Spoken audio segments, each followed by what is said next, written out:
שלום, אני מנדי, טייס מסחרי ומדריך טייס מוסמך, ואנחנו שחק תעופה, חוויה בנסיקה.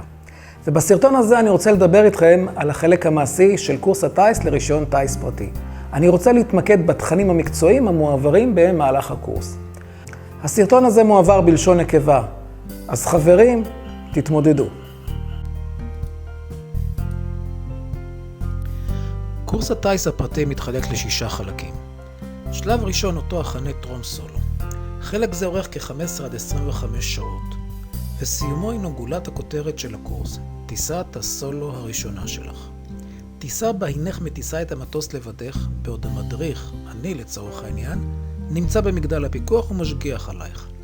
במהלך חלק זה נרכוש את כישורי ההטסה הבסיסיים, נלמד את התמרונים היסודיים, נכיר את המטוס על מערכותיו השונות, נלמד את נהלי הדיבור בקשר, נהלי התעבורה האווירית, נחיתות, המראות, תקלות וחירומים.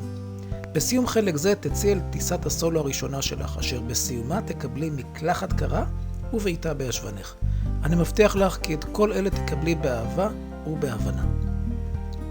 בחלק השני של הקורס, הנקרא סולו הקפות, אנו נבסס ונעמיק את יכולותייך בהמראות ונחיתות, אותן תבצעי לבדך, בעוד המדריך משגיח עלייך ממגדל הפיקוח. בחלק זה נבצע יחד בתחילת כל שיעור כ2-3 הקפות, כלומר המראות ונחיתות עם המדריך, ולאחר מכן יעזוב המדריך את המטוס, יעלה למגדל הפיקוח, ואילו את תמשיכי בביצוע ההקפות לבדך. חלק זה נמשך כ5 שעות, המתפרסות על פני מספר מפגשים. החלק השלישי והמרתק לטעמי האישי הינו סולו אזורים. בחלק זה תטוסי על פי הנהלים אותם למדנו אל אזורי האימון של שדה התעופה, ותתרגלי בעצמך את התמרונים אותם למדנו עד כה במהלך הקורס. בסיום התרגול תחזרי בחזרה לנחיתה בשדה התעופה, ויחד נתחקר את הטיסה. חלק זה נמשך אף הוא 5 שעות במספר מפגשים. החלק הרביעי הוא טיסת מכשירים בסיסית. בחלק זה נלמד ונתרגל את הטסת המטוס על פי מכשירי המטוס בלבד, וללא התייחסות לשום נקודת ייחוס חיצונית, כגון קו האופק או הקרקע, ונקודות ציון קרקעיות, כבישים, הרים וכדומה. בחלק זה נחזק את יכולות ההטסה במצבי ראות מגבלתיים, כגון עננות, אובך או ערפל. חלק זה נמשך כ3 שעות במספר מפגשים. בחלק החמישי נתרגל טיסת לילה. נמריא בשעות החשיכה לשדה מרוחק, ונחזה בנוף ארצנו המואר באור מרהיב. במסגרת זו נבצע 10 המראות ונחיתות בלילה.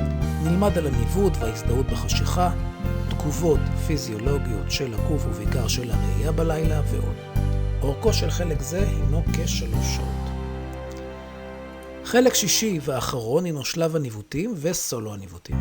בחלק זה נלמד את יסודות הניווט האווירי, תכנון, הכנה והגשה של תוכניות טיסה, שיקולי מזג אוויר, הצטרפות לנחיתה בשדות תעופה אחרים ועוד. לאחר מספר ניווטים משותפים לחיפה, ראש פינה ובאר שבע, תצאי לבדך לטיסות ניווט לשדות מרוחקים אלה, בדיוק כמו כל טייס. חלק זה נמשך כ15 שעות והוא מסכם את תוכנית הלימודים בקורס לפני המבחן הסופי. החל משלב הסולו ניתן לשלב בין חלקים שונים בקורס על מנת ליצור גיוון ולשבור שגרה. לפעמים תנאי מזג האוויר או תעבורה אווירית יכתיבו שינוי בסדר הדברים הנלמדים. למשל, בשלב סולו האזורים ניתן לשלב גם הדרכה בנושא טיסת מכשירים בסיסית או טיסת לילה. מעל לכל דבר אחר, הקורס אמור להיות מעניין, מהנה ומגוון. שילובים מעין אלה בהחלט עוזרים בכך. בסיום כל מערך השיעורים נערוך הכנה למבחן הסופי, הנערך על ידי בוחן מטעם רשות התעופה האזרחית.